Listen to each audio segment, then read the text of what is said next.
European allies uneasy as U.S. restores Iran sanctions in this July 30, 2018, photo. An Iranian street money exchanger holds a U.S. banknote in downtown Tehran, Iran, as the Trump administration readies to reimpose sanctions on Iran that were lifted by the Obama administration under the nuclear deal. American allies fear greater regional instability. Sanctions on trade in Iranian metals and automobiles go back into effect Monday. The more significant sanctions those on Iran's oil sector and central bank go back into effect in November. AP photo. Vahid Salemi, Washington, AP, as the Trump administration readies to reimpose sanctions on Iran that were lifted under the 2015 nuclear accord. America's European allies fear greater regional instability. President Donald Trump's withdrawal from the landmark agreement, signed by the U.S. and 5 other world powers, remains one of the most consequential foreign policy decisions of his presidency. Secretary of State Mike Pompeo said Sunday that renewed U.S. sanctions on Iran will be rigorously enforced and remain in place until the Iranian government radically changes course, while calling sanctions an important pillar in U.S. policy toward Iran. He said the administration is open to looking beyond sanctions, but that would require enormous change from Tehran. We're hopeful that we can find a way to move forward, but it's going to require enormous change on the part of the Iranian regime, Pompeo told reporters aboard his plane on his way home from a 3-nation trip to Southeast Asia.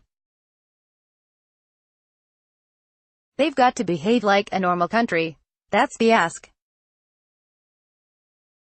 It's pretty simple. Pompeo called the Iranian leadership bad actors, and said Trump is intent on getting them to behave like a normal country. Many U.S.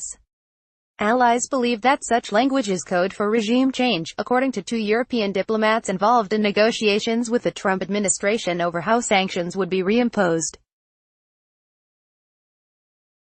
The sanctions that go back into effect on Monday cover Iranian trade in automobiles and metals, including gold.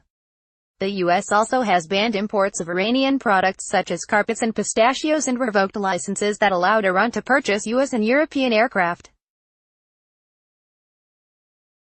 Iran acquired 5 new European commercial planes on Sunday before the sales were cut off. The last and most significant sanctions, those on Iran's oil sector and central bank, will be restored on November 4. Iranian oil sales are a crucial source of hard currency. The nuclear deal lifted international sanctions in exchange for Iran agreeing to restrictions on its nuclear program. UN inspectors cited Iran was complying with the deal, but Trump argued that it didn't do enough to curb Iran's malign activity in the region. Trump administration officials also argued that because the U.S. lifted sanctions against Iran as part of the agreement, it in effect stripped Washington of one of its most powerful tools to penalize Tehran. European countries say they remain committed to the agreement, seeing it as the surest way to safeguard their national security. The problem is, what next? One of the European diplomats said, referring to concerns that the U.S. is eyeing regime change as the sanctions' end goal. Both diplomats spoke on condition of anonymity, as they were not authorized to brief the media on ongoing negotiations.